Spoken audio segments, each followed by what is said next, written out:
मित्रांनो, अभिव्यक्ती स्वातंत्र्याचे आपण सगळेच्या सगळे दूत आहात, पहारेदार आहात। किमान ज्या पद्धतीची पत्रकारिता मी शिकलो, सरांनी शिकवली, माझे ते टीचर राहिलेले आहेत, त्यामध्ये पत्रकार हे अभिव्यक्ती स्वातंत्र्य जपणारे, त्याचा अतिशय उत्तम पद्धतीने उपयोग करून घेणारे आणि या नात्याने मी तुमच्याशी संवाद साधण्याचा प्रयत्न करतो आहे। लोकसभेसाठी संविधान बचाव देश बचाव आणि लोकशाही पुढील आव्हाने या पद्धतीचं अभियान घेऊन लोकसभेच्या निवडणुकीच्या आधी विदर्भभरामध्ये 35 सभा घेतलेल्या होत्या। त्यावेळेस हाच विषय मी अतिशय प्रभावीपणे मांडत होतो। आता आपण ज्या सभा घेतो आहोत विधानसभेच्या आधी, त्या संविधान बचाव महाराष्ट्र बचाव या अभियानांतर्गत सुरू आहेत। ज्या ज्या ठिकाणी सभा झाल्या त्याची लिस्ट तुमच्या पुढ्यामध्ये दिलेली आहे। 29 सभा आतापर्यंत झालेल्या आहेत। त्यामध्ये हाच विषय मी मांडतो आहे। हा विषय प्रामुख्याने यूट्यूबवरच्या अनेक व्याख्यानांमध्ये उपलब्ध आहे। म्हणजे हे जे काही 60च्या वर व्याख्यानं झाली त्यापैकी किमान 25 ते 30 व्याख्यानं यूट्यूबवर ऑलरेडी उपलब्ध आहेत। त्यामुळे मी एक्झॅक्टली काय बोलतो, कशी मांडणी करतो हे सगळ्यांपर्यंत उपलब्ध आहे। असं असताना इथे नरेंद्रनगर या परिसरामध्ये दिनांक 20 ऑक्टोबरला सभा आयोजित केलेली होती। पोलिसांनी परवानगी नाकारली म्हणून ती रद्द करण्यात आली। त्यावेळेस पोलिसांनी कारण असं दिलं की ही खुल्या मैदानामध्ये सभा आहे आणि खुल्या मैदानामध्ये या पद्धतीने सभा घेणं लॉ अँड ऑर्डरचे मुद्दे उपस्थित होऊ शकतात आणि म्हणून आम्ही ही परवानगी नाकारतो आहोत। तर जे या कार्यक्रमाचे आयोजक होते त्यांनी तो मुद्दा मान्य केला। मी असतो तर मान्य नसता केला। त्यांनी तो मुद्दा मान्य केला आणि आयोजकांनी मान्य केलेला असल्यामुळे मला काही बोलण्याचा अधिकार नव्हता। त्यामध्ये त्यांनी स्वतः 26 तारखेला मराठा सेवा संघाचं ज्या ठिकाणी कार्यालय आहे त्या लॉन मध्ये कार्यक्रम आयोजित केलेला होता। संविधान बचाव महाराष्ट्र बचाव त्यामध्ये मी बोलणार होतो। पोलिसांनी त्याची परवानगी अधिकृतपणे नाकारली। खरं म्हणजे हे लॉन बंदिस्त आहे, खुलं नाही। त्याला नीटसर प्रवेशद्वार आहे। त्यामुळे या लॉन मध्ये कोणी आतमध्ये यायचं कोणी आतमध्ये येऊ द्यायचं नाही हे ठरवण्याचा अधिकार पोलिसांनाही असू शकतो, आयोजकांनाही असू शकतो। आणि तरी यांनी ही परवानगी नाकारली। परवानगी नाकारण्याचं जे कारण दिलं तुम्हाला ते पत्र राणा प्रताप पोलीस स्टेशनचं दिलेलं आहे। त्यामधले फक्त काही वाक्य मी वाचून दाखवतो। उक्त कार्यक्रमामुळे महाराष्ट्र राज्य विधानसभा निवडणूक 2024 कार्यक्रमादरम्यान कायदा व सुव्यवस्था बाधित होण्याची शक्यता नाकारता येत नाही। या कारणावरून आपले वरील कार्यक्रमाची परवानगी नाकारलेली आहे।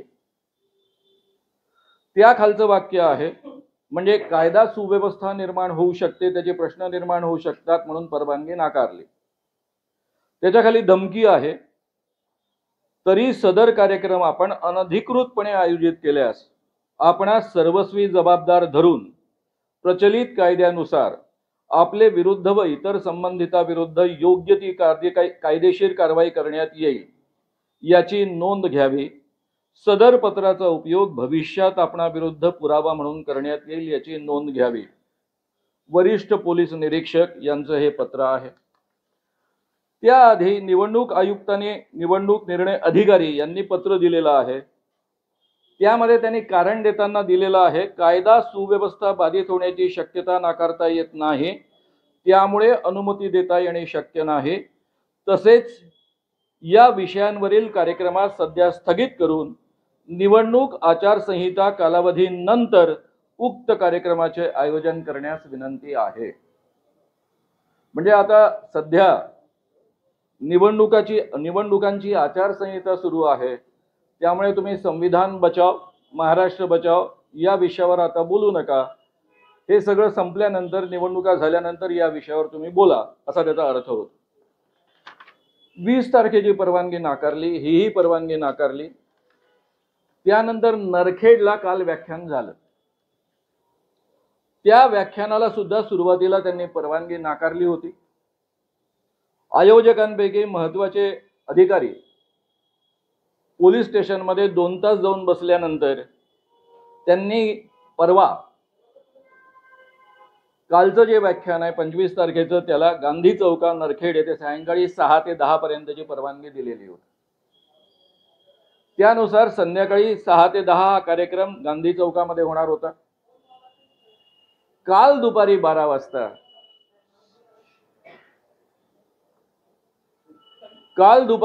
वाजता त्यांनी आम्हाला कळवलं की तुम्हाला खुल्यामध्ये कार्यक्रम घेता येणार नाही, हॉलमध्ये घ्यावा लागेल.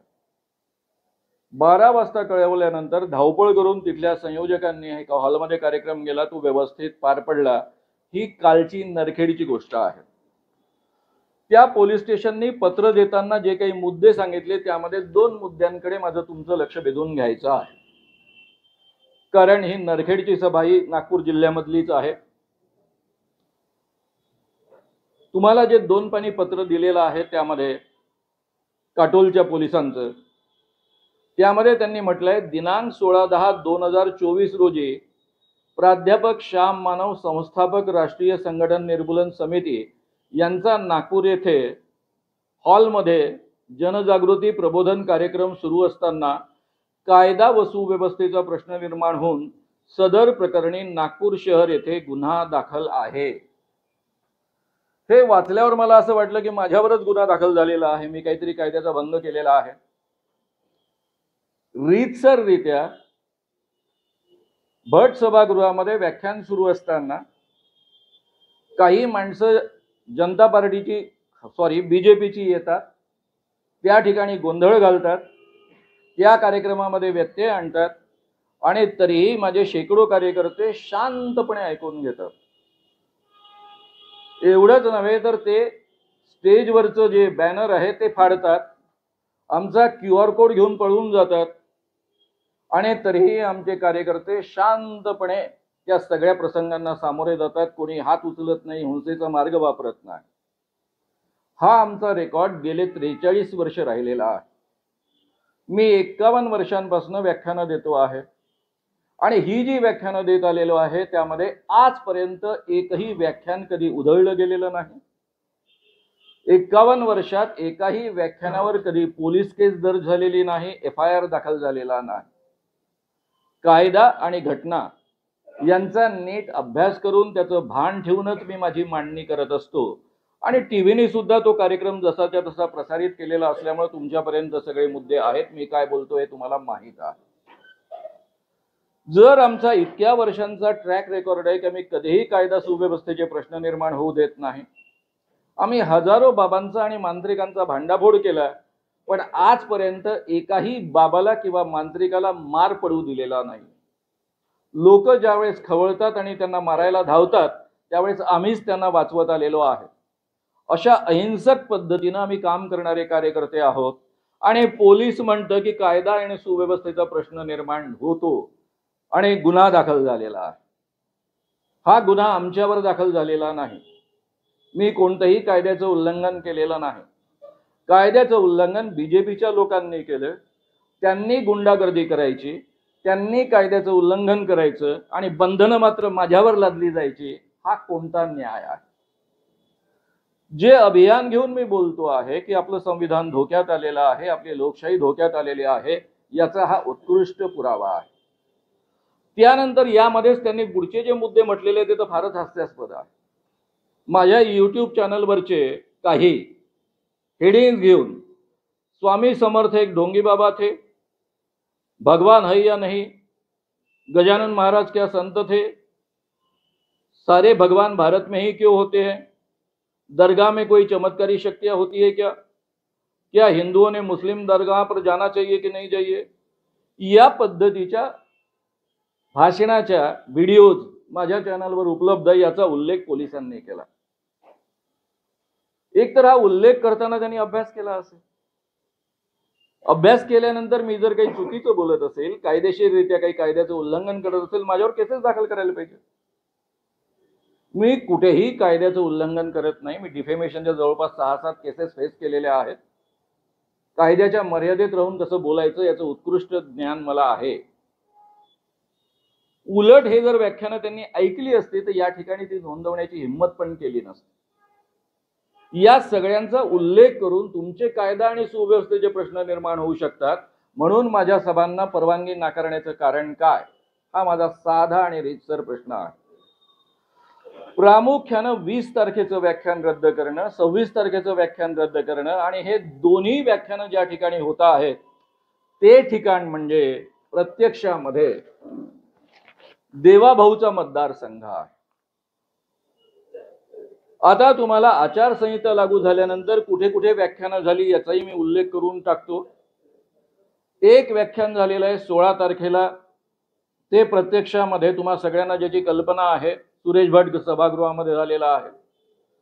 17 तारखेला सडक अर्जुनी गोंदियाला झालेला आहे. 18 तारखेला उमरेड जिल्हा नागपूरला झालेला आहे. त्या व्याख्यानाच्या आधी तिथल्या DYSPने मला नोटीस दिली. त्या DYSPने नोटीस देत असताना मी त्यांना म्हटलं, माझा 51 वर्षाचा रेकॉर्ड आहे, माझ्या व्याख्यानामध्ये कधीही कोणती गडबड होत नाही, कायदा सुव्यवस्थेचे प्रश्न येत नाही, मी कधीही कायद्याचं उल्लंघन करत नाही, मला ही नोटीस तुम्ही का देत आहात. त्यावर त्या असं मला म्हणाल्या की आम्ही सगळ्यांनाच आचारसंहितेमध्ये नोटीस देतो. म्हटलं ही नोटीस उद्या देवेंद्र फडणवीस यांचं व्याख्यान जर उमरेड परिसरामध्ये झालं तर तुम्ही देणार का. त्यावर त्या म्हणाल्या की मी देईन, कायद्यानुसार त्यांनाही नोटीस देईन. जाहीर भाषणामध्ये या गोष्टीचा मी उल्लेख केला होता आणि कौतुक केलं होतं. कायदा जर सगळ्यांकरता समान वापरला जात असेल तर त्याची माझी बिलकुल हरकत असण्याचं कारण नाही, मला नोटीस द्यायला पण काही कारण नाही. ठीक आहे, तुम्हाला एक कायदा आणि सुव्यवस्थेची काळजी म्हणून, पूर्वतयारी म्हणून तुम्हाला नोटीस द्यावीशी वाटते द्या, पण ती मला तुम्ही देणार आणि बाकीच्यांना देणार नाही हे मात्र चालणार नाही. त्यानंतर 19 तारखेला कोंढाळीला व्याख्यान झालं, 22 तारखेला पांढरकवड्याला व्याख्यान झालं. ही सगळीच्या सगळी व्याख्यानं हॉलमध्ये झाली. 23 तारखेला घाटंजीला ओपन चौकामध्ये व्याख्यान झालं. 25 तारखेला नरखेडमध्ये काल पुन्हा बंदिस्त हॉलमध्ये झालं. जे नियम गोंदियात लागू होत नाहीत, जे नियम यवतमाळ जिल्ह्यात लागू होत नाहीत, ते नियम नेमके नागपूरमध्ये कसे लागू होतात, हा माझा साधा आणि डायरेक्ट त्याचं कारण